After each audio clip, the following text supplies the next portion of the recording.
રાજસ્થાનના મારવાડી લોકોમાં હોળીના તહેવારનું વિશેષ મહત્વ હોય છે। આ લોકોની હોળી એક દિવસની નહીં પણ એક સપ્તાહભર મનાવતા હોય છે। અંબાજી આજુબાજુના વિસ્તારમાં વસતા આદિવાસી લોકો મૂળ રાજસ્થાનના વતની માનવામાં આવે છે અને તેઓ પણ હોળીના પર્વને 7 દિવસ સુધી મનાવે છે। આજે આપણે એક એવા વિસ્તારની હોળી જોઈશું જે આદિવાસી લોકો પોતાની સંસ્કૃતિ મુજબ અલગ જ રીતે મનાવે છે અને આ આદિવાસી લોકો દિવસ દરમિયાન મહેનત મજદૂરી કરી રાત્રિ દરમિયાન હોળીની મોજ માણે છે। આદિવાસી લોકો રાત્રિ દરમિયાન અલગ અલગ વેશભૂષાઓ કરીને ઢોલ સાથે નાચગાન કરે છે। આ પ્રસંગ તેમને એક અલગ જ અનુભૂતિ કરાવે છે, જે કોઈ પણ જાતની શરમ વગર ફાટેલા કપડાં પણ વીંટી લે છે અને પોતાની મસ્તીમાં ઢોલના તાલે નાચે છે। આ દ્રશ્યો અંબાજીથી 5 કિલોમીટર દૂર જેતાવાસના ખરાડી ફળી વિસ્તારના છે, જે હોળીનો તહેવાર મનાવી રહ્યા છે।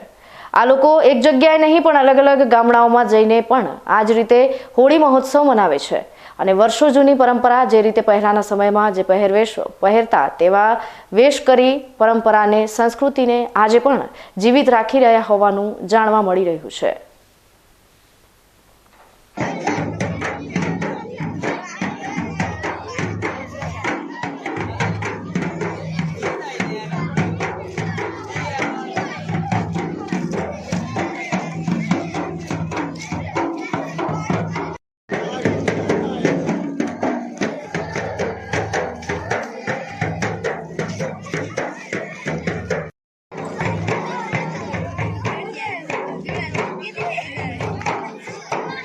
જે રીતે જીવતા હતા અને જે રીતે આદિવાસી અમારા જે લોકો જંગલમાં જીવતા હતા એ આ હોળી માતા એવી છે કે એ રીતે જે રીતે જીવતા હતા ને એ રીતે અમે આ લોકોને જે આવનારની પેઢી છે એમને ઉજાગર કરીએ છીએ અને એવો ડ્રેસ પહેરીએ છીએ। આ રીતે આપણા પરંપરા આપણે જૂના રીતિ રિવાજ આ રીતે જીવતા હતા એ રીતે અમે લોકોને યાદ અપાવવા માંગીએ છીએ કે આપણા લોકો આ રીતે જીવતા હતા અને આપણે પણ આ રીતે હતા। અત્યારે સમય પ્રમાણે હવે પ્રગતિ થઈ છે અને છોકરીઓ જે સાસરામાં જાય છે એ લોકો પોતાની મનોકામના લઈને આવે છે, હોળી માતાને માનીને પોતા જબ ચડાવીને પછી એ મનોકામના પૂર્ણ થાય છે એ લોકોને। અને દરેક છોકરીઓ હોય કે બે માતાઓ હોય દરેક આ લોકો હોળી માતાનો તહેવાર ઉજવે છે અમારા।